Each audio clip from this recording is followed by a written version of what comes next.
What's going on, guys? Bolick, hanging out, having fun. We're up here at Madvapes, boom, Knoxville, Tennessee. And today we're going to talk about something a little different. You know, I've done wicking videos in the past, you know, how to do an RTA and all that fun stuff. Today we're going to talk about how to re-wick a rebuildable tank. Alright, let's have us a vape and dive right into it.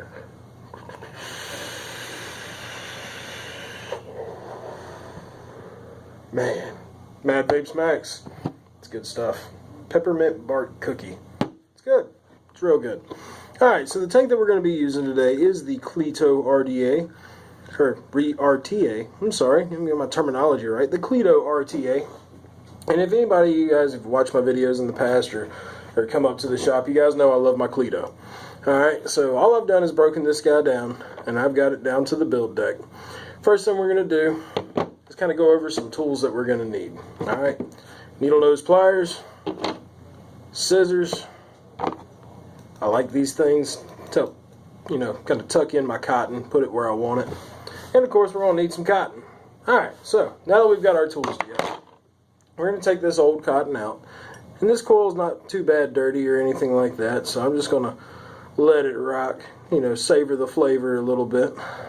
Take that out. Throw that to the side. Take this guy.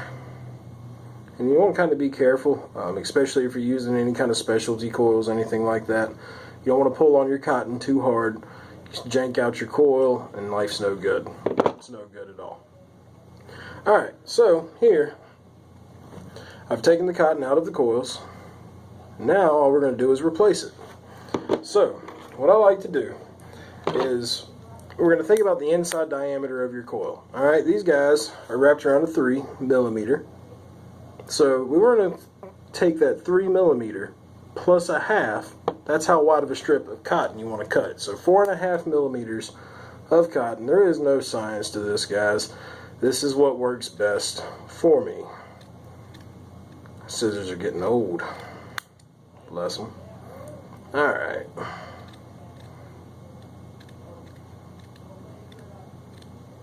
Cool. Now that I've got my 4.5 millimeters of cotton, I'm going to cut a taper into one side. Alright, I'm going to do the same thing to the other one. Just like that. Now, this is where it gets tricky. Follow me here. You want to grab it at where that taper ends. Kind of grab the end of it there and roll it up. So that way, when we look at this guy, we've got a really tight pulled spot, and I left the rest relatively untouched. Alright, so now we're going to take that and shove it through the coil. Now you want to be very careful while you pull it through. You see how it's kind of wanting that guy to separate? Make sure your coils are cool to the touch before you do this, but I kind of put my finger on the edge there and hold that coil in place. Just like that. Boom. Do it again to the other side.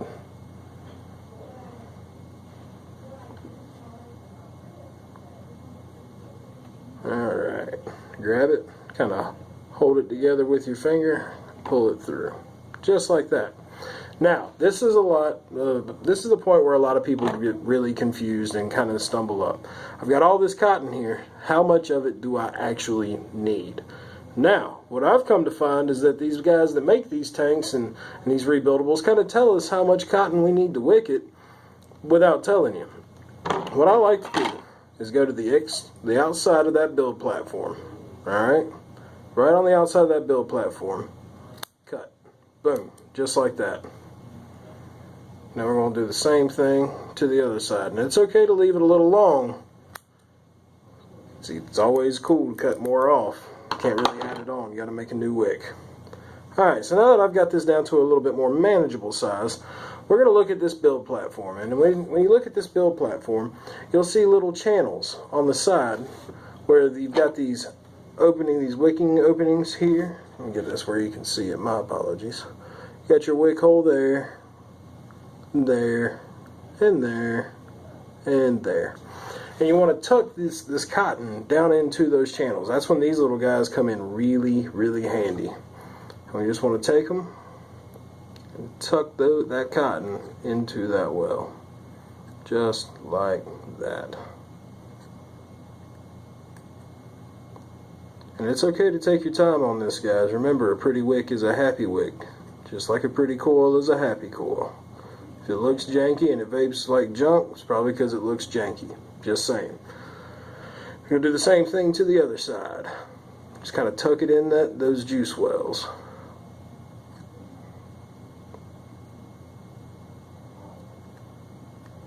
Alright.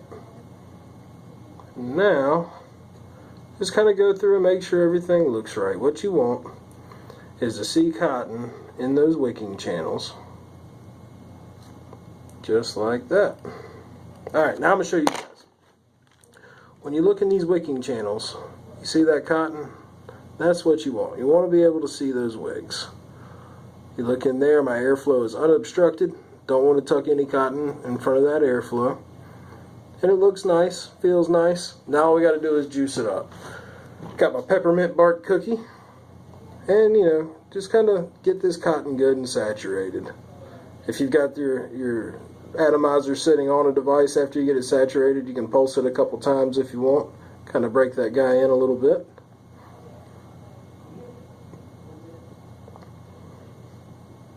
And just get it good and juicy. Alright. Now, put our condensation chamber back on. Now we'll take our chimney, put it back on.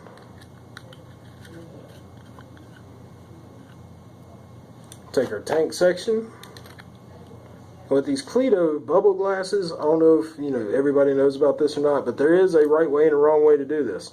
You put this guy on upside down, it'll feel like it's on there, but it'll want to pop right back off. Mine's all old and broken in, so it's probably not going to do it. But when they're new, you can definitely tell the difference. There we go. See how it just kind of pops right off? You want to, now it's on there. So now we're going to take our juice, and just like if we were filling up the Cleto regularly, fill this guy up. But there's a little trick at the end. Alright, little trick at the end. Fill this guy up with some good juice. Alright, now, when you go to put your top cap back on, especially with devices like the Modfather, the BFT, bigger tanks, this is a big issue with those. You want to kind of start your top cap and find where it makes a bit of a seal. Alright? Don't screw it on too tight. Now in one fluid motion, you're going to turn this guy upside down and spin that top cap tight. Alright, so you want to, just like that. What that does is help prevent leaking. Because the way these guys feed is like a vacuum. And now, no leaky, freshly wicked, peppermint bark cookie, Cleto. Life's good. Life's good. Guys, that's a pretty basic rundown on how that works. If you guys have any questions, any comments, concerns, write them in the comment section down below. Please like and subscribe to our channel and let us know what kind of videos you guys want to see.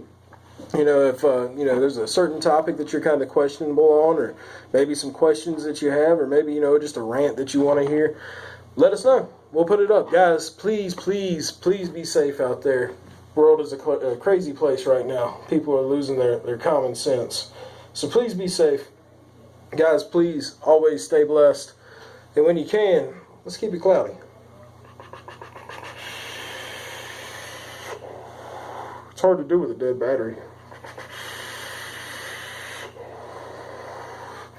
Like, share, subscribe. Keep an eye out. More videos coming all the time, guys. Have a blessed day.